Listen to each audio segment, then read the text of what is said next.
Fala pessoal, tudo bem? Bem-vindos a mais um Na Cola. Hoje a gente está aqui, Leandro ele está aqui virtual com a gente e ele vai apresentar o nosso convidado hoje. Bora, Leandro. Fala pessoal, tudo bom? Hoje eu estou um pouco à distância, mas a gente não podia perder a oportunidade de conversar com esse pernambucano, esse engenheiro civil, que é formado pela Universidade Federal de Pernambuco, ele que é concursado na analista da Companhia Pernambucana de Saneamento Básico, foi eleito na última eleição deputado federal pelo PSB, com 172.526 votos. E ele que é de uma família de peso pesado, né? Filho do saudoso Eduardo Campos, irmão do prefeito João Campos, bisneto de Miguel Arraes, informações um tanto quanto controversas, ainda que sejam, imagino eu, de muito orgulho para o nosso convidado atual, que é o deputado eleito Pedro Campos. Tudo bom, deputado?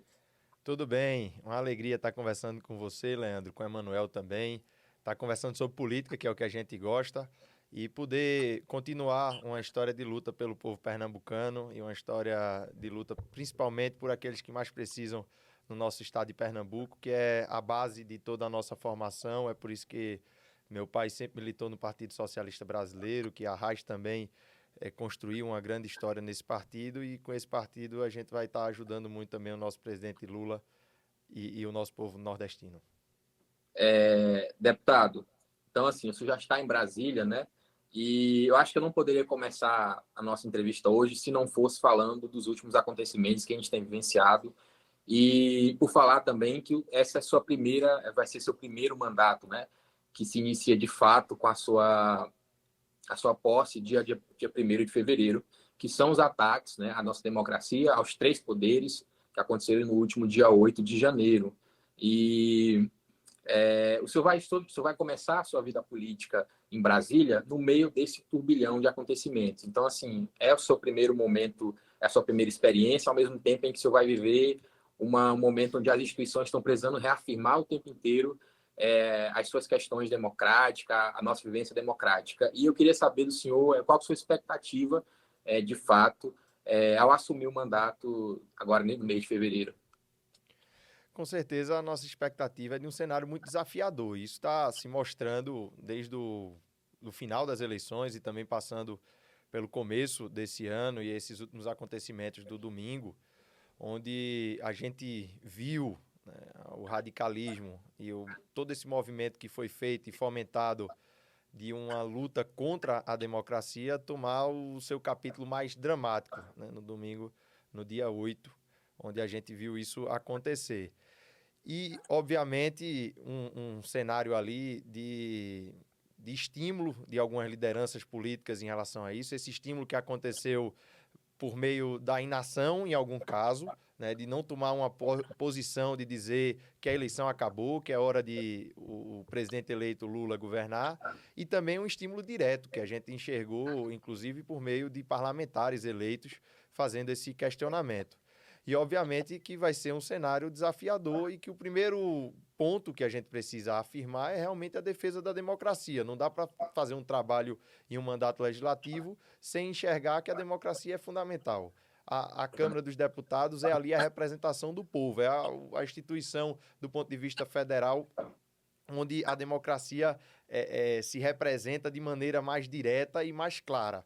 E, obviamente, todos aqueles que estão na Câmara dos Deputados deveriam prezar por esse valor. Por isso que eu fiz questão de, logo depois que todo esse movimento aconteceu, e ver alguns parlamentares que, inclusive, se manifestaram a favor de tudo aquilo que estava acontecendo, dizer se você não acha que o diploma do presidente Lula é válido, né, então rasga o seu, que o mesmo TRE deu, a mesma Justiça Eleitoral deu.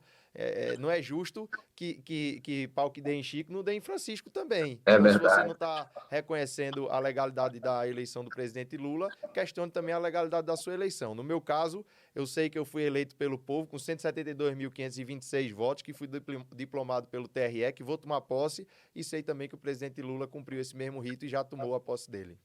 Deputado, o senhor foi eleito agora, o senhor é bem jovem, né? Tá com 27, né? 27, Exatamente, 27 anos. 27 anos. O que que o senhor espera encontrar nesse congresso agora, nesse seu primeiro mandato?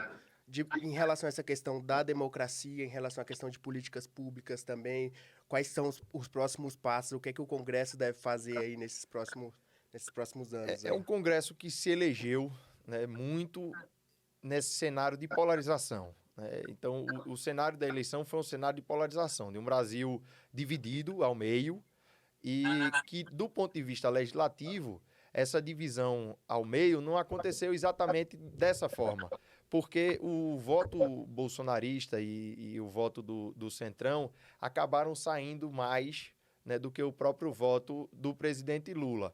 Então, se a gente vê, por exemplo, o caso de Pernambuco, Pernambuco é um estado que deu mais de 65% de votos ao presidente Lula e que os 2 deputados federais mais votados eram apoiadores abertamente de Bolsonaro.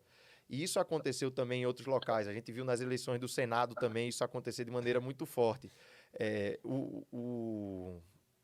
A teoria ali, a lógica que a gente enxergou para que isso acontecesse é porque muitas vezes o eleitor de Lula ele estava revoltado com tudo aquilo que estava acontecendo no Brasil, ele enxergava em Lula uma confiança muito grande, mas não necessariamente se identificava com os parlamentares que defendiam Lula, né? Até porque eles estavam numa indignação tão grande que muitas vezes os eleitores que eu encontrava diziam, eu só vou votar em Lula, eu vou sair de casa, eu só vou votar em Lula, vou anular os outros votos todos, mas Lula eu conheço, Lula eu confio, no tempo de Lula eu pude comprar uma moto, no tempo de Lula meu filho entrou na universidade, no tempo de Lula eu estava trabalhando de carteira assinada, e aí a pessoa votava em Lula, mas não votava nos parlamentares que iriam ajudar Lula a governar. Já o voto de Bolsonaro, você via muitas vezes o pessoal sair votando 2 em tudo, não sabia nem quem era o candidato que estava votando, mas botava 22.222, 22 e por aí ia, né? E acabou que do Legislativo você acabou elegendo uma bancada muito mais forte de Bolsonaro e do Centrão do que era o cenário de divisão dos 50-50 que a eleição do Executivo mostrou.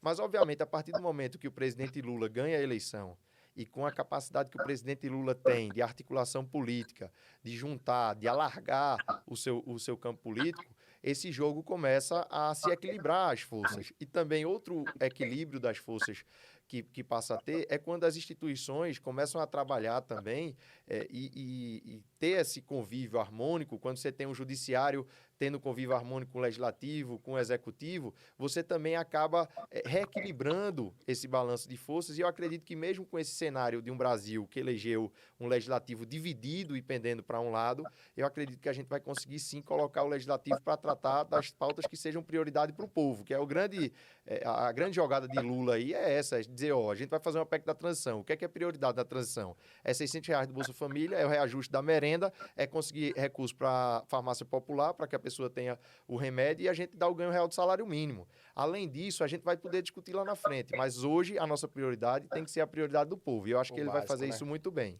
A gente vê, eu consigo enxergar esse cenário aí do Congresso dividido em 3, na verdade, né? Eu enxergo o pró-Lula, o pró-Bolsonaro e o Centrão, né? Que ele provavelmente ele sempre vai pender pro lado de quem tá no comando, né?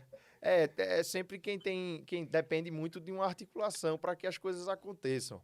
Né? Tem a coluna 1, tem a coluna lá do outro lado, tem a coluna do meio, que é quem acaba decidindo as coisas e que, obviamente, que depende muito da relação política, né? Da forma exatamente. Que você constrói, que faz a política, e que eu acredito que Lula é uma pessoa muito hábil nesse sentido, já mostrou essa habilidade na composição do ministério, é um negociador, meu pai gostava de dizer que é muito difícil a pessoa fugir da sua natureza.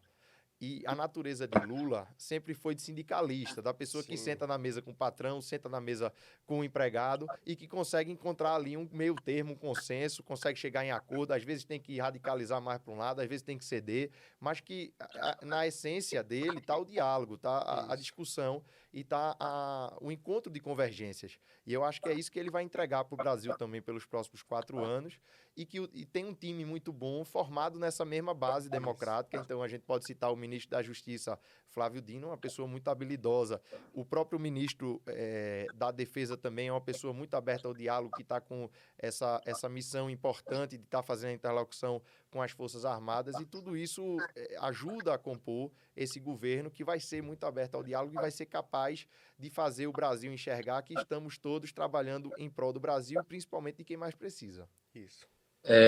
Deputado, o senhor, você, perdão, está dentro do partido, né, o partido da vice-presidência, o PSB, e particularmente no seu caso, no PSB, o senhor veio do PSB de Pernambuco, que se sabe, né, que é talvez a corrente dentro do PSB mais forte, né?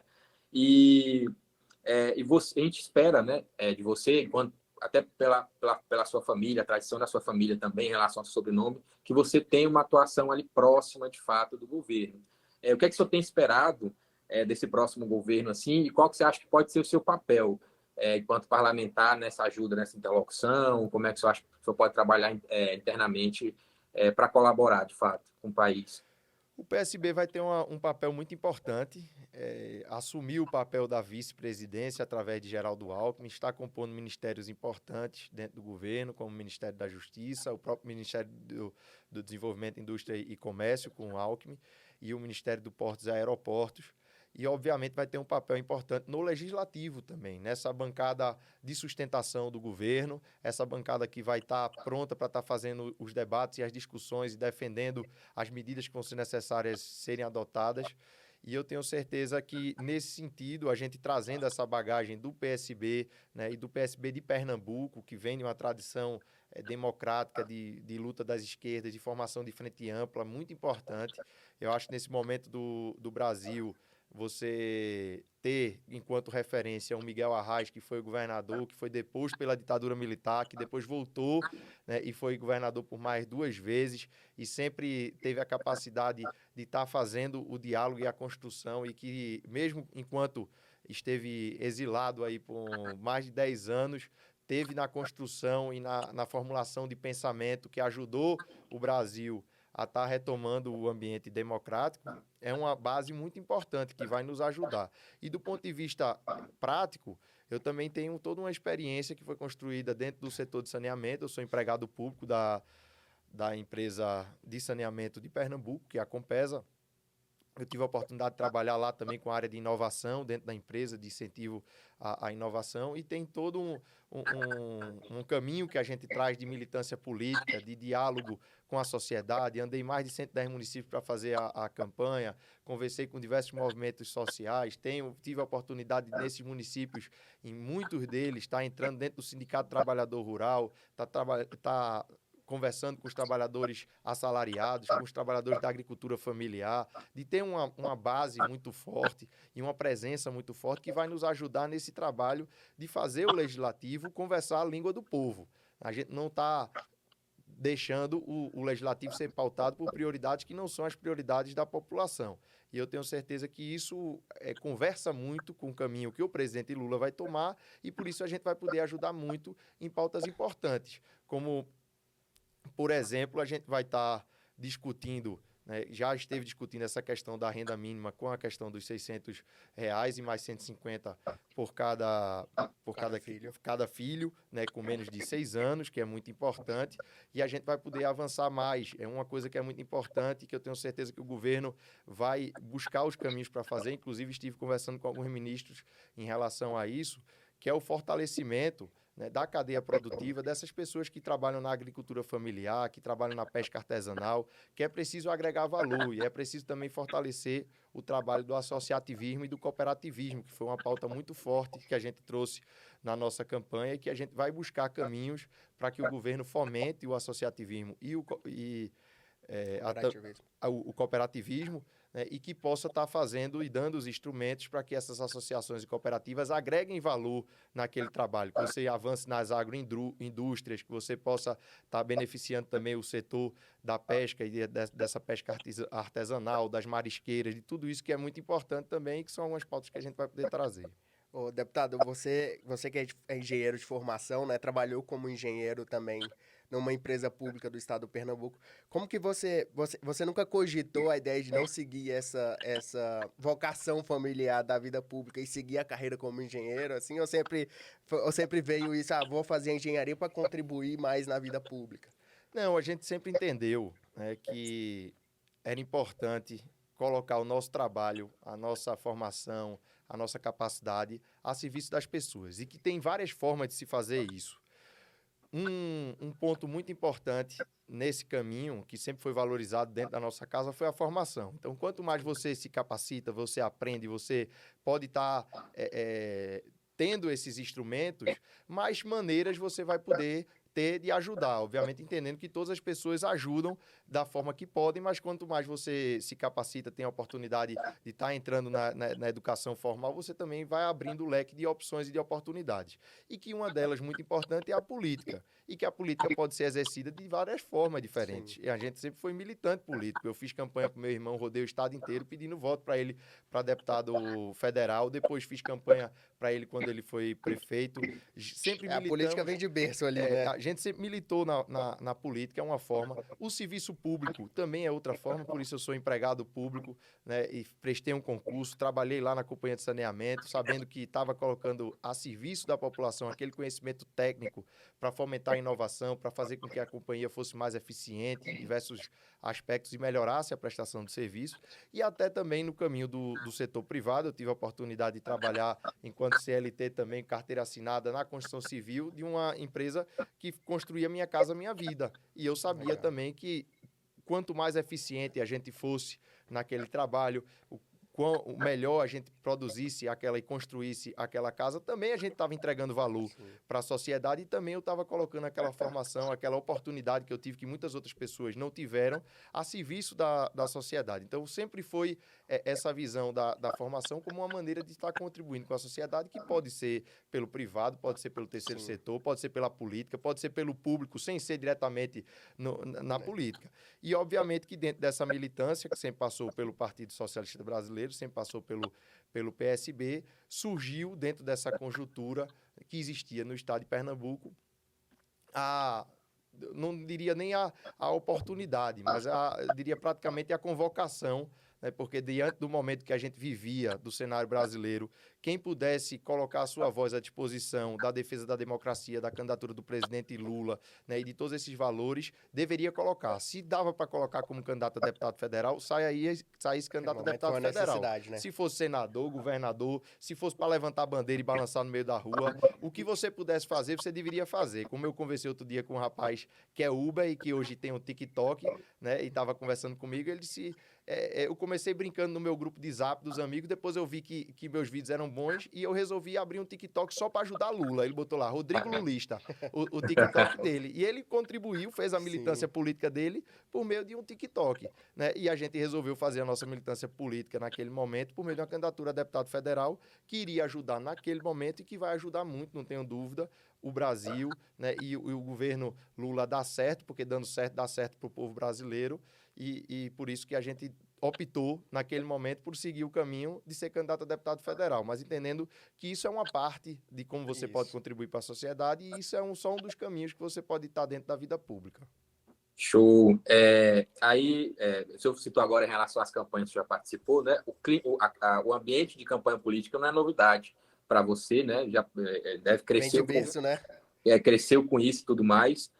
Mas, assim, foi a primeira vez que você foi, de fato, protagonista de uma campanha política, né? Você estava pleiteando cargo e tudo mais. Então, assim, como que foi essa primeira experiência sua, onde você teve que fazer compromisso, de fato, com as pessoas, né? Você, Pedro Campos, essa questão de percorrer o Estado ali, né, enquanto protagonista, essa coisa também da campanha em si, que a gente sabe que tem os compromissos, mas também tem um contato com a população, você absorver, você fazer a dancinha, né, o ombrinho ali do brega funk. O ombrinho do brega funk eu já estava treinando desde antes, né? Foi uma coisa que a gente já sabia que usou no contexto da campanha, não precisei fazer... Podia virar TikToker também. Fazer curso, não. Mas em relação a essa questão... Foi uma escalada gradual também em relação a isso, porque a gente tinha um papel de militante de maneira geral. Eu participei de juventude de campanha, de estar em sinal colando adesivo, estar entrando nas comunidades, conversando com as pessoas, desde o tempo que meu pai era candidato, que eu ainda era, inclusive, menor de idade.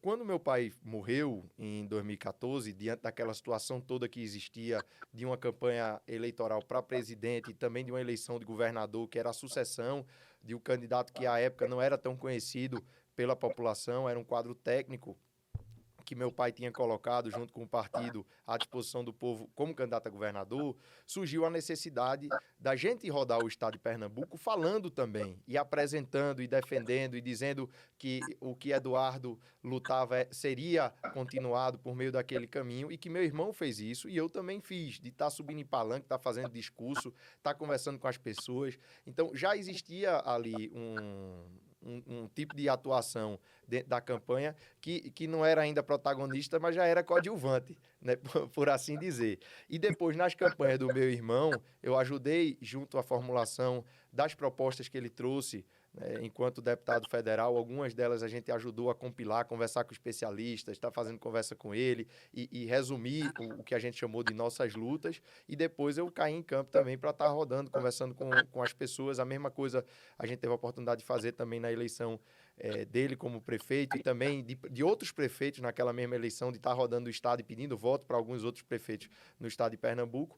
E aí surgiu de uma maneira natural essa candidatura também, e tudo isso que é algo que alimenta a alma também. Você rodar o estado, conversar com as pessoas, você está se colocando à disposição das pessoas para lutar pela melhoria da qualidade de vida delas, isso é uma coisa que a gente ganha energia, né, para fazer e para lutar. E quando você acha que está cansado, é quando você se volta ali de novo para estar mais perto das pessoas e recarrega as suas energias. E eu acho que foi muito isso que aconteceu no período da campanha, com todos os desafios que existem de uma campanha eleitoral, mas que boa parte deles a gente foi conhecendo e foi aprendendo ao longo da caminhada. Então, acho que por isso foi um desafio, mas foi um desafio bom, né, de quem estava preparado para aquilo ali. Você falou aí das campanhas para governador. Como que você enxerga, depois de tantos anos, né, o PSB estando à frente do governo do Pernambuco e nessa eleição ter essa ruptura e entrar querendo ou não, a Raquel Lira, ela é uma governadora da direita, né? Ela é de um partido de direita. Por mais que ela tenha essa proximidade com a esquerda, ele tem aquela postura bem democrática, ela é uma governadora da direita. Como que você enxerga? O que você acha que causou essa ruptura aí do PSB tantos anos à frente aí do governo do Pernambuco? Não, acredito que é natural. O sentimento de mudança, ele existe. Eventualmente, as pessoas acreditam que é possível fazer diferente, é possível fazer de alguma outra forma, e que foi o sentimento que prevaleceu na eleição, né? Isso ficou claro, as urnas deram esse recado do sentimento de mudança, e depois coube à população escolher qual mudança gostaria, né? E dentro desse contexto, a governadora Raquel se elegeu realmente com forças da direita junto, né? Nesse conjunto. Eu não vou entrar nesse trabalho de estar fazendo a definição política de Raquel. Eu acho que ela mesmo, por ela, fala e diz o que é que pensa. Ela tem uma história, a família dela tem uma história também, mas claramente as forças que se juntaram ali no primeiro momento foram forças da direita pernambucana, da direita tradicional pernambucana, e que acabaram levando ela ao segundo turno e acabaram levando ela à eleição. Agora, obviamente, cabe a ela posicionar o governo dela e como é que ela vai fazer isso. Mas a história da eleição é escrita de que ela ganhou circundada por forças de direita do Estado. Eu vou entrar agora no assunto, assim, de forma até muito respeitosa. O senhor vem, a sua origem familiar, ela é uma origem que eu acho que a primeira coisa que a gente pensa muito é na questão do orgulho, né? Tanto seu bisavô quanto seu pai, eles foram extremamente aprovados nas urnas, têm um legado absurdo, não só na política pernambucana, quanto também na política nacional em si. Só que, assim, quando eu citei lá no começo a questão de ser controversa a informação, era mais no sentido de que, às vezes, a gente escuta de que o senhor é mais você é mais um Campos, mais um Arraes a entrar na política. E eu queria saber como é que o senhor absorve isso, assim, como é que o senhor lida com essas questões, o que é que faz de você, além de, obviamente, ser um outro indivíduo, mas como é que eu posso pontuar? No sentido de político em si, o seu diferencial político, né, que o senhor carrega os ideais da sua família, mas também a sua identidade própria. Eu lido com essa questão com muito orgulho, como você bem disse. para nós, é ótimo ter referências como a Arraes, como a pessoa que fez o acordo do campo lá atrás, sentou os usineiros com os trabalhadores para dizer, ó, no campo tem que existir lei trabalhista também, não dá para a gente viver como se a gente ainda estivesse no tempo da escravidão. O cara que criou o chapéu de palha, que fez, né, a eletrificação rural da grande parte do estado de Pernambuco, que depois foi exemplo para o Luz para Todos, já no governo Lula, nos orgulha muito. E ver e aprender como o Eduardo aprendeu com a Arraes, trabalhou com a Arraes, Eduardo criou a sua própria história também, né, com muitos desafios, inclusive chegou a ser candidato ele e Arraes numa mesma eleição a deputado federal. Arraes foi o mais votado e Eduardo quase que não se elege, né? Então ele soube também fazer o seu trabalho, né, encontrar o seu espaço, o seu lugar, soube trazer a modernização da gestão, soube ampliar o diálogo, sair de Pernambuco com mais de 80% de aprovação, ter mais de 80% de votos na reeleição, disputando contra um governador que era bem aprovado. Então tudo isso nos orgulha e tudo isso é uma história que é construída em cima da militância, né, e da defesa, principalmente das pessoas que mais precisam. Tudo que você vê no trabalho que foi feito de Arraes e de Eduardo e no carinho que a gente tem da população, não pense que é na Avenida Boa Viagem que a gente vai encontrar, digamos, a base de sustentação de tudo isso. A gente vai encontrar isso no interior do estado, na zona rural, né, nos trabalhadores que trabalhavam com a cana-de-açúcar ou até hoje trabalham. É dali que vem e que surge a militância. Obviamente que Eduardo, com tudo que ele fez pelo estado de Pernambuco, era de Boa Viagem até Afrânio. Tinha gente que gostava dele e que sustentava ele, mas assim, sustentava ele do ponto de vista político. Mas se você for ver a história e a base da militância, é de base popular.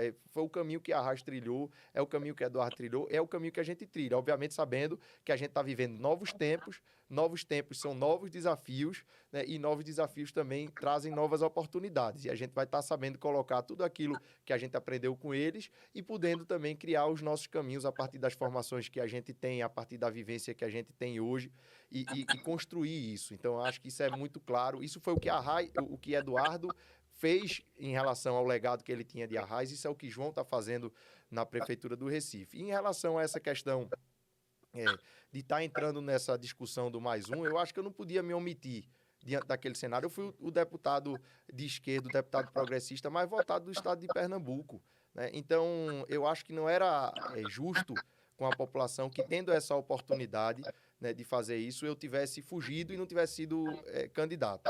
Então, naquele momento, eu acho que a candidatura era muito importante, que era a decisão mais acertada. E no momento que a gente vê as pessoas fazendo o que fizeram com o Congresso Nacional, com o STF, com o Palácio do Planalto, aí é que não tenho dúvida de que a decisão acertada para ajudar Pernambuco e ajudar o Brasil foi ter colocado aquele nosso espaço que vem de um legado e vem de uma tradição, sim, mas colocar isso a serviço de Pernambuco, do Brasil e da democracia, que é isso que a gente vai fazer com o nosso mandato. Leandro, é importante frisar aí também que tem a avó dele também, né? Verdade. Também, que a gente não pode deixar de fora desse histórico familiar, né? Grandioso que tem a família deles.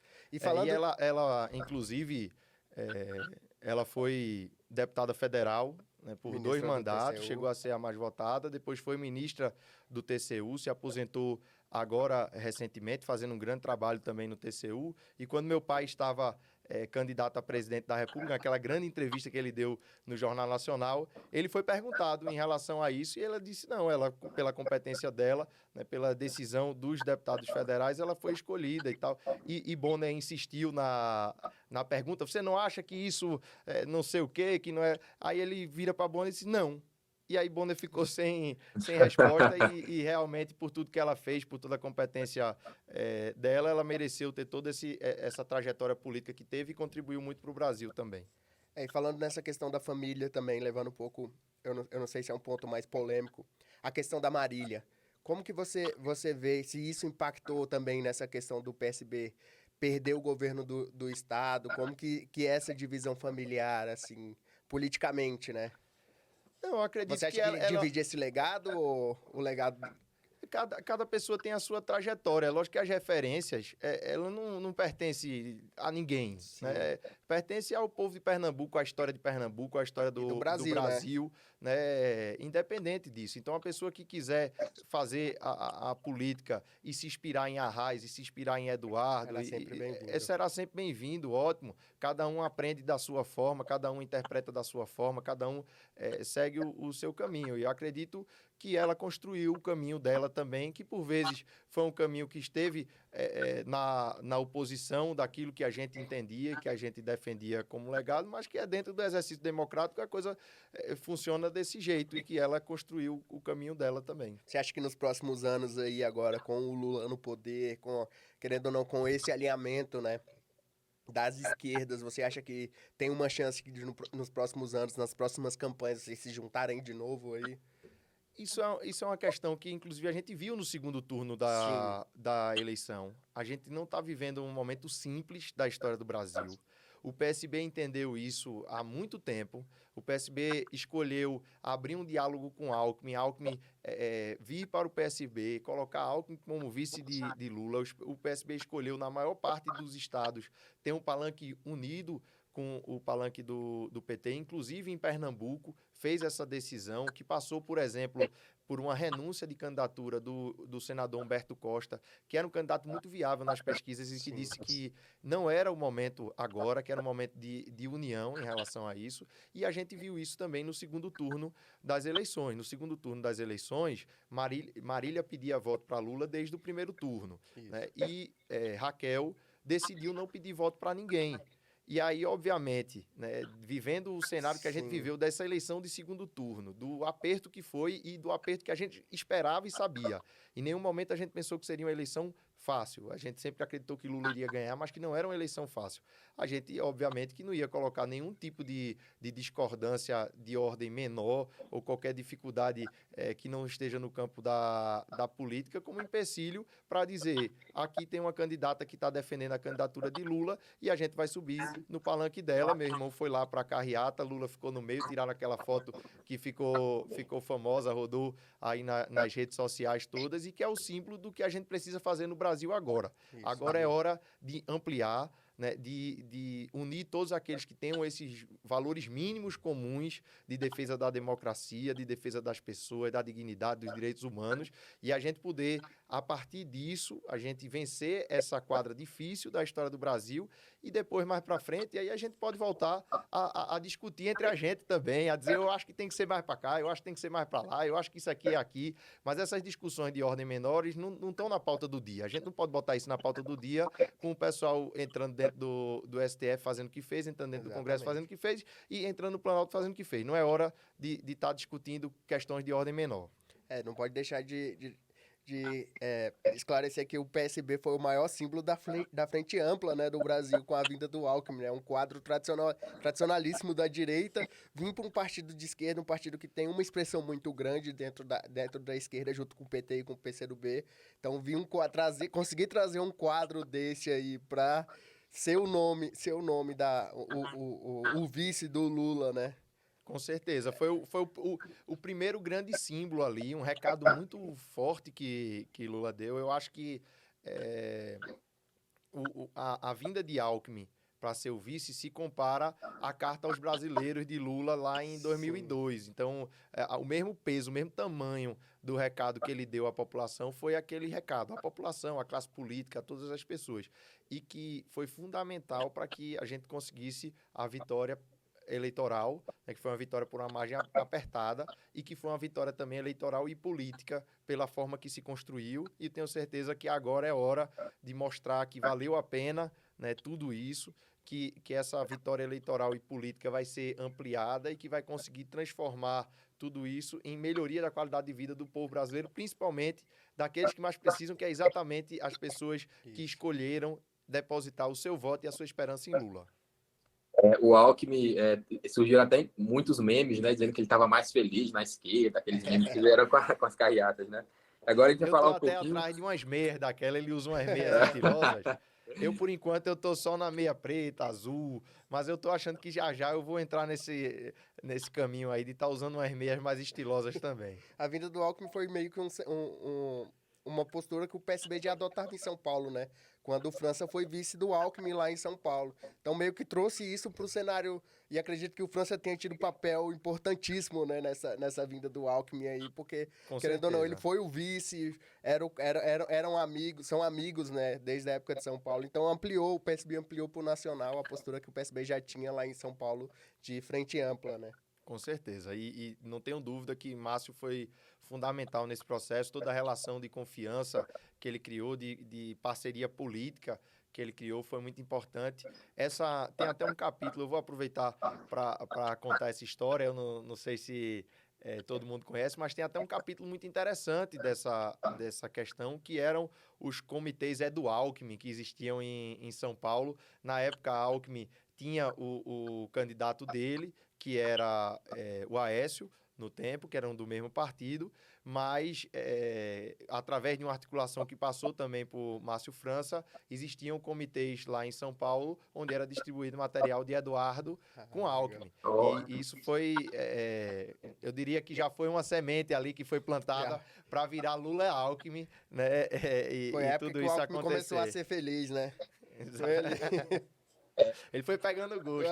Mas Alckmin é uma grande figura da história do Brasil, o cara que mais governou o Sim, maior estado do Brasil e que com certeza tem muito a contribuir. sim, sem dúvida.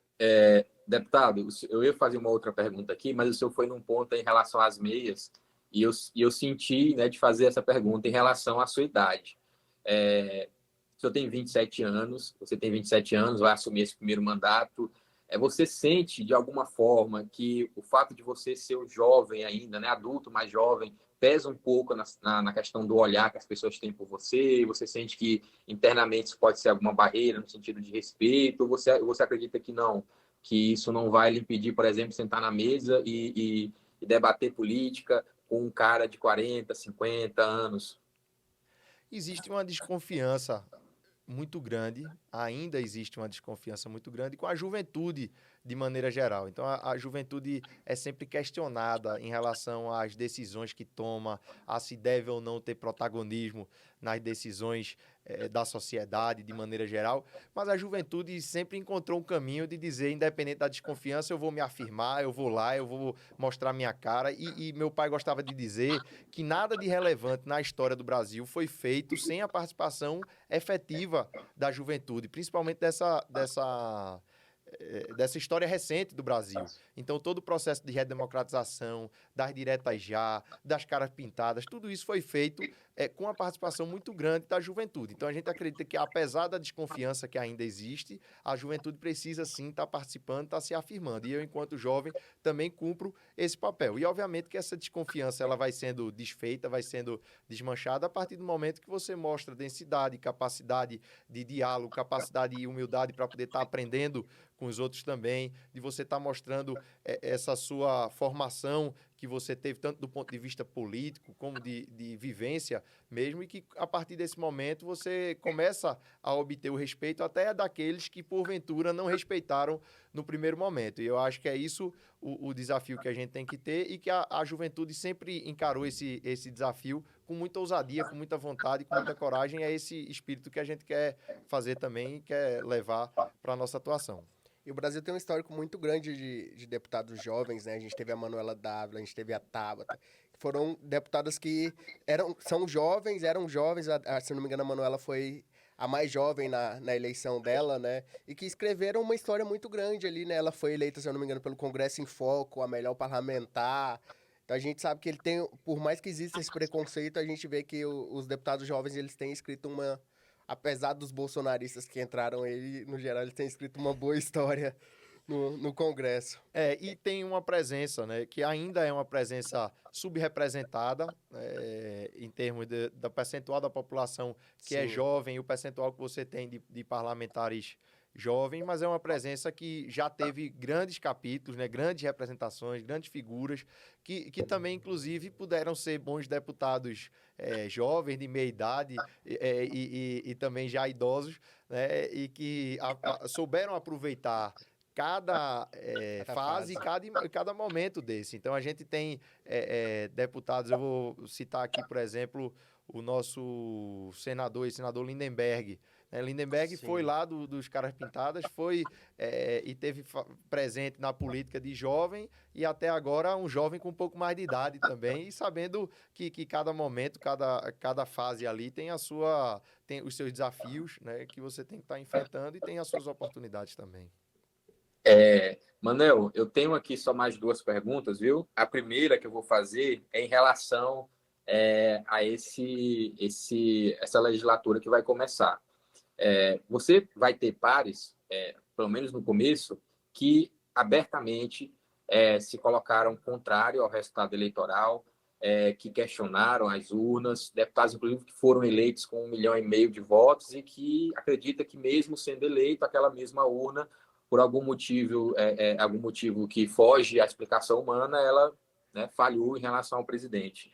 E é uma casa muito corporativista. A gente sente que sempre há uma dificuldade de punir parlamentar, porque a impressão que se dá é que alguns parlamentares entendem como uma possibilidade de punição futura para eles também, Um né? precedente, né? Isso, exatamente, é o precedente. E eu quero saber o seguinte: como é que você acha que deve ou que você espera que aconteça em relação aos deputados que faltaram com a democracia, que foram eleitos pelas urnas e que faltaram com a democracia? Eu acredito que a Casa Legislativa é uma casa que deve estar sempre aberta ao diálogo, ao convencimento, né? E você ter esse exercício do diálogo e da convivência harmoniosa daqueles que pensam diferentes. Então, isso é um valor que é importante ser levado para dentro da Câmara dos Deputados, para o Senado, e que a gente faz questão de reafirmar que é assim que a gente vai pautar o nosso caminho. Agora, dentro desse contexto, não cabe você ter um questionamento direto da democracia. Não faz sentido você questionar a democracia através de um instrumento democrático. Né? Não faz sentido. Nem o questionamento do ponto de vista das urnas, né? Nem o questionamento das urnas, nem outros questionamentos que possam vir a existir. E que, obviamente, devem ser vistos como foi a forma, né, que foi feito isso, qual foi o grau de participação em todos esses eventos que estão acontecendo e qual é o peso nas decisões que têm que ser tomadas. E se essas decisões são decisões que cabem ao legislativo ou se essas decisões são decisões que cabem ao judiciário também. Porque a gente já vê que o judiciário, inclusive, já está recebendo do Ministério Público Federal algumas representações contra parlamentares que estão diplomados, mas que não foram ainda empossados e que eles vão decidir em relação a isso. E durante a legislatura vai caber ao Conselho de Ética também fazer essas decisões, obviamente pesando, né, o que foram essas atitudes que foram tomadas e qual deve ser a medida justa de punição. Né? Isso tem que ser levado em consideração. Até porque eu estava numa rádio outro dia dizendo, se você balançou a bandeira lá com 22, pediu voto para Bolsonaro até o dia 30, Faz parte do você jogo. faz parte do jogo. Você estava dentro do movimento que era parte da democracia também. Bolsonaro era candidato, assim como Lula era candidato, assim como outros eram candidatos. A partir do momento que passa as eleições, você também tem todo o direito de questionar e de dizer que você não gosta de Lula, que Lula fez isso errado, que Lula não é o melhor presidente. Agora, você pedir, né, ir na porta de um quartel para pedir que o Exército faça uma intervenção, você já passou a barreira ali daquela atitude. E a mesma coisa, né, tem que ser vista também no que foram os atos que esses parlamentares tiveram. Pode ser que teve parlamentar que disse, olha que lindo, o pessoal andando com bandeira do Brasil, né, e dizendo que é patriota.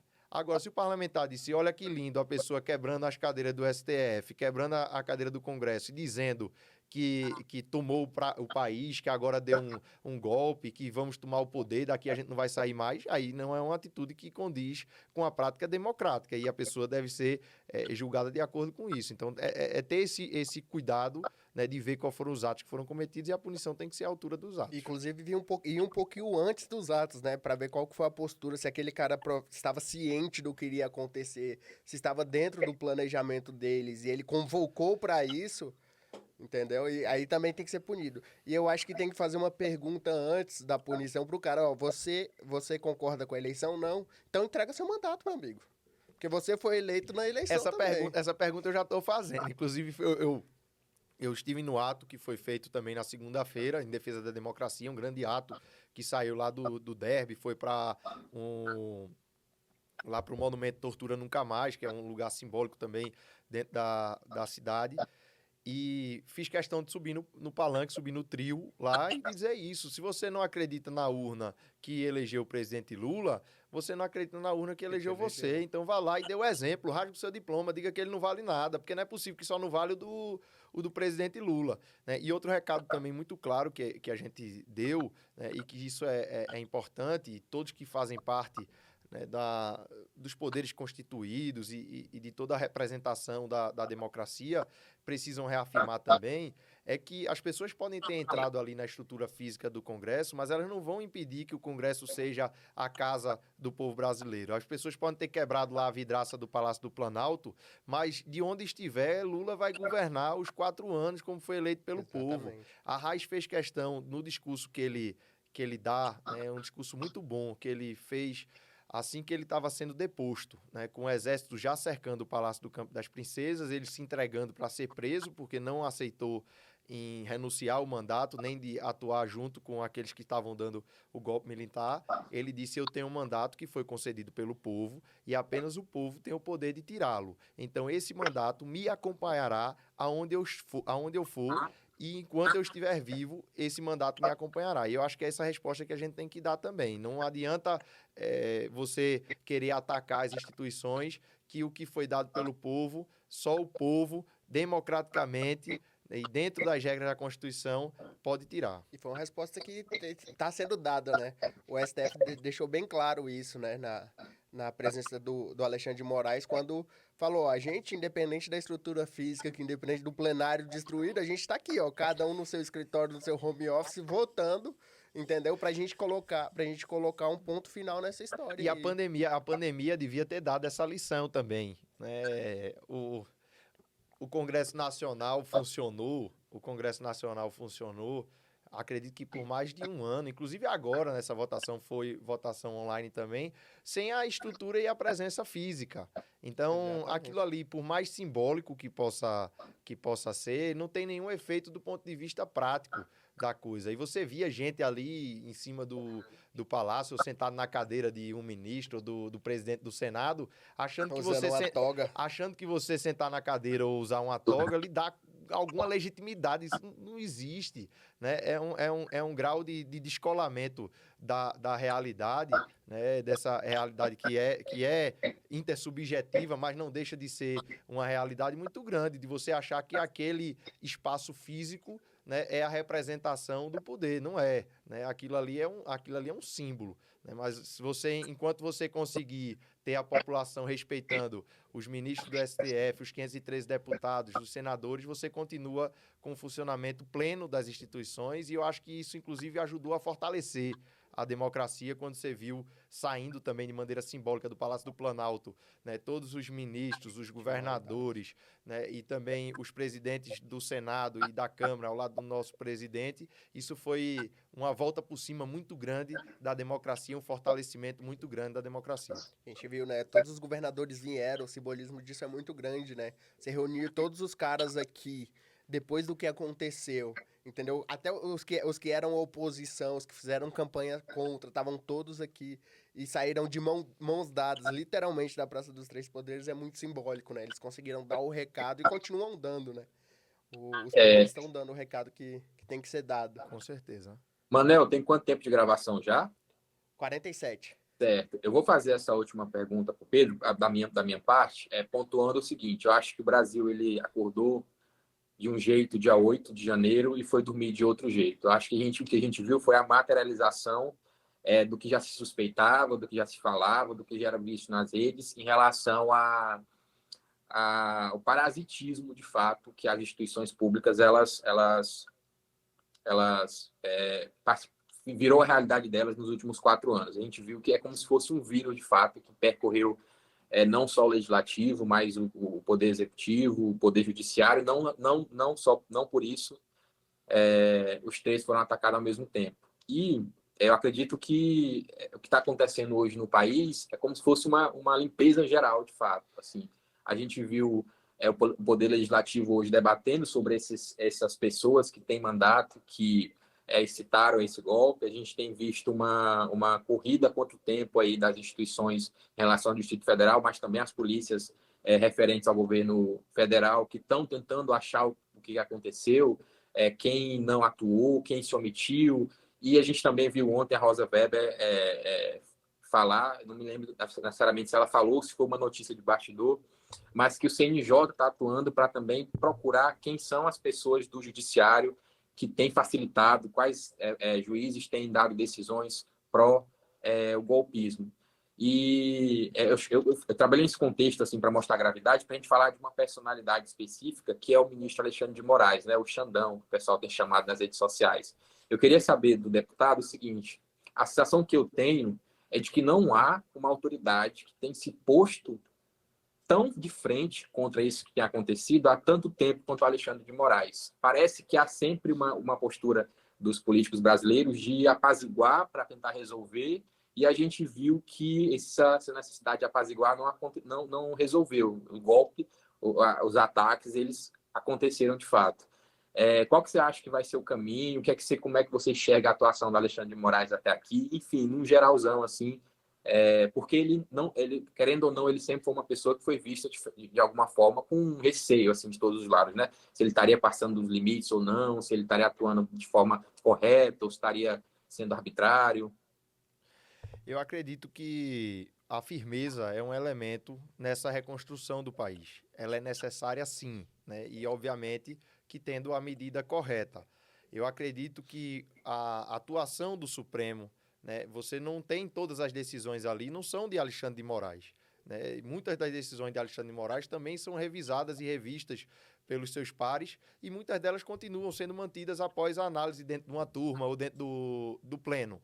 E que a firmeza, independente se ela está vindo do ministro Alexandre de Moraes ou se ela vai ter que partir do legislativo quando for convocado a tê-la, ou se vai partir do executivo, se vai ser através do ministro Flávio Dino e através do Conselho Nacional de Justiça, mas a firmeza vai precisar estar presente sim, né, com aquelas pessoas que ultrapassaram as barreiras e os limites da democracia. Né? É preciso dar essa firmeza, sabendo que essas pessoas são uma minoria.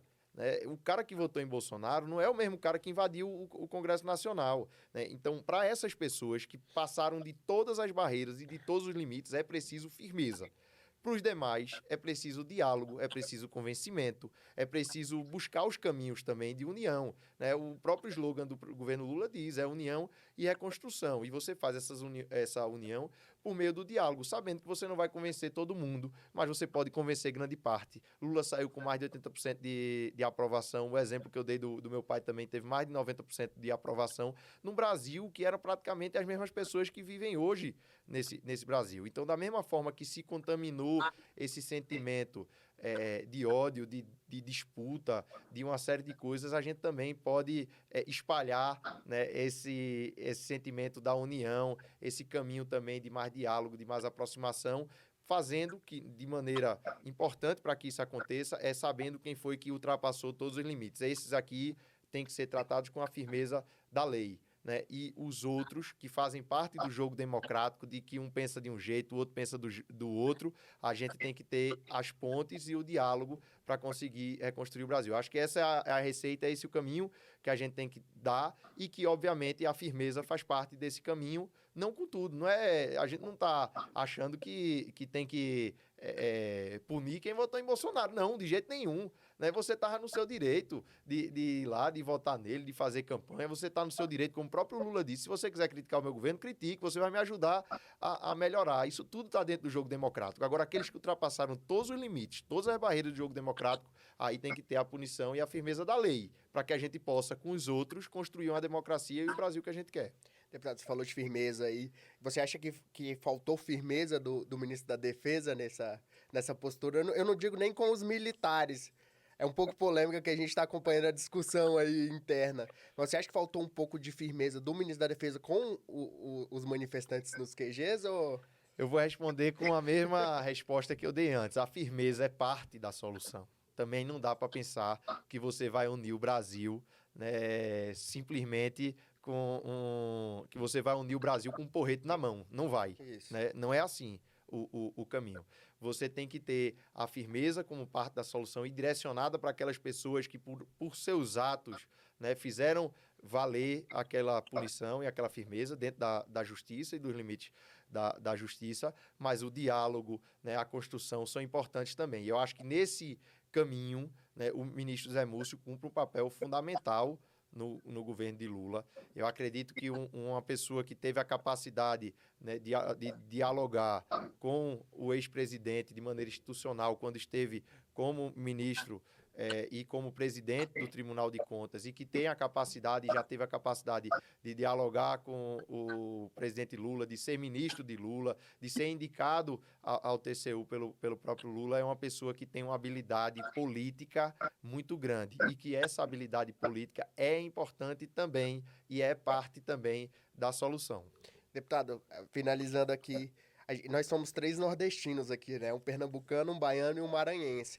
E a gente costuma perguntar aqui para os nossos convidados, o que que você, no seu estado, para onde, se a pessoa perguntasse para você aqui agora, eu quero conhecer o Pernambuco, para onde você falaria, vai nesse lugar aqui, nessa cidadezinha? Você que caminhou o estado inteiro aí nessa campanha, mas já conhecia aí.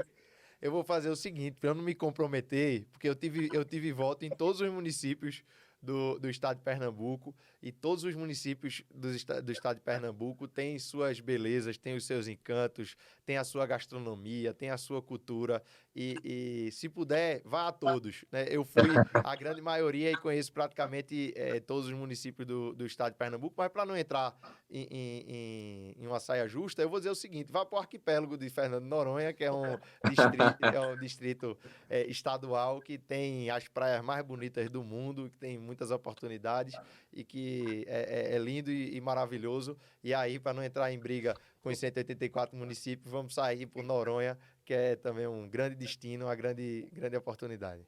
É isso aí, deputado. Queria muito agradecer a sua presença aqui. Foi uma honra para a gente ter você aqui, entendeu? Além de todo o seu legado que você carrega, você fez uma campanha muito bonita e fez uma campanha jovem, escreveu a história também agora. Está escrevendo a história, e com certeza muitos candidatos nas próximas eleições vão usar os artifícios que você usou nas redes sociais aí, com dancinha, né, com dancinha no Instagram. Então, muito obrigado pela sua presença aqui. Estamos de portas abertas aqui. Vamos querer ter você de novo aqui para a gente conversar um pouquinho mais. Eu quem agradeço a vocês. Tenho certeza que eu também vou estar à disposição para a gente conversar, para a gente poder falar de tudo que a gente pretende construir, de tudo que a gente já vai ter construído também no nosso mandato. E tenha certeza que não vai ser só nas próximas, não. Nessa mesmo, já tinha muita gente de olho ali. Vez ou outra eu via que alguém copiava alguma coisa que a gente tinha feito. E até quando eu vim aqui a Brasília, em algumas outras oportunidades, encontrei parlamentares de outros estados que disseram, eu acompanhava a sua rede social, eu pegava uma referência ali e tal. E é bom, a gente aprende muito olhando os outros também. Eu também faço meu dever de casa de estar ali conectado e aprendendo, tanto nessa parte da comunicação, como também muitas coisas das propostas que a gente vai trazer, do posicionamento político. E eu acho que é muito salutar esse intercâmbio de conhecimento e, obviamente, isso também tem tudo a ver com essa entrevista de hoje, que é a oportunidade da gente conversar um pouco mais e que eu agradeço demais a vocês e me coloco à disposição para em outras oportunidades a gente conversar mais uma vez.